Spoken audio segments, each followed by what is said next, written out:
C'est bon à savoir à 6h51.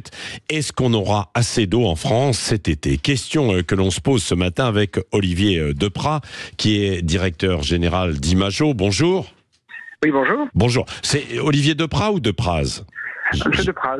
Depraz. Ah ben non, mais j'ai toujours un petit doute parce qu'il y a des régions effectivement en France où on prononce le Z et puis d'autres un petit peu moins.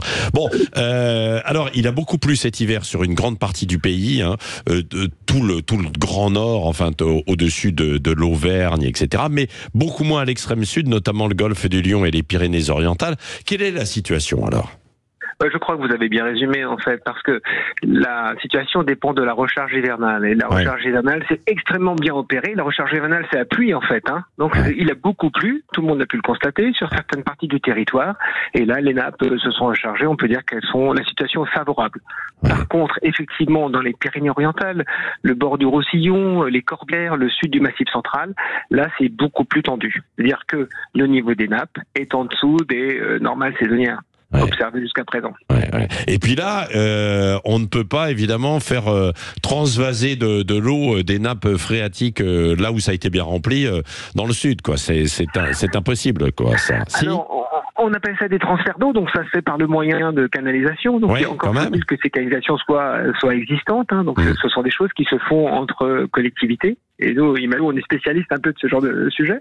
Mais globalement, pour secourir effectivement le sud du Roussillon, les Pyrénées-Orientales, ça va être plus compliqué. Ouais, c'est ça. Oui, parce qu'avec Imajo, vous intégrez l'intelligence artificielle pour gérer les ressources en eau face à la sécheresse. Comment ça fonctionne, ça ?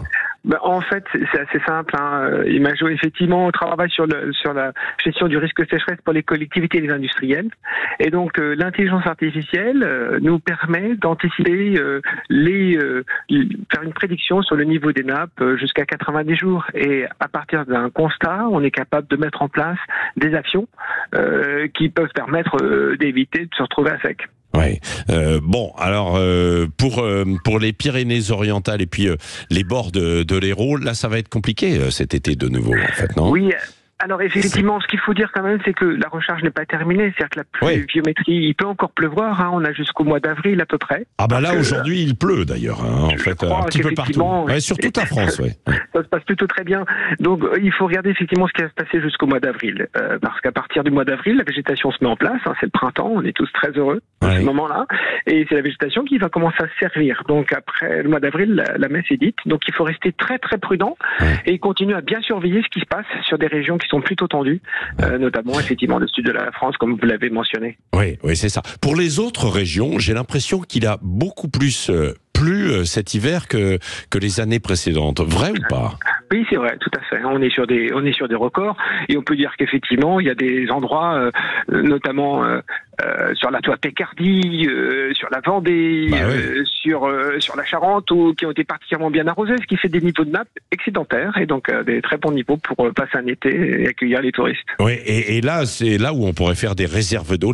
Bon, on va pas revenir sur la polémique des bassines, par exemple, de Sainte-Soline, mais c'est vrai que quand il y a autant de précipitations, là, on peut faire de la réserve d'eau pour l'été. C'est une réflexion, effectivement, qu'il faut mener. De toute façon, il faudra apprendre aussi à partager et à se concerter autour de cette ressource qui devient effectivement moins abondante que les temps précédents. Oui, merci beaucoup Olivier Depraz, donc directeur général d'Imajo, sur ce point, sur les réserves en eau. On fera un point sur la météo en fait du jour, parce qu'il pleut quasiment partout dans 5 petites minutes avec Rémi André. Il est 6h55.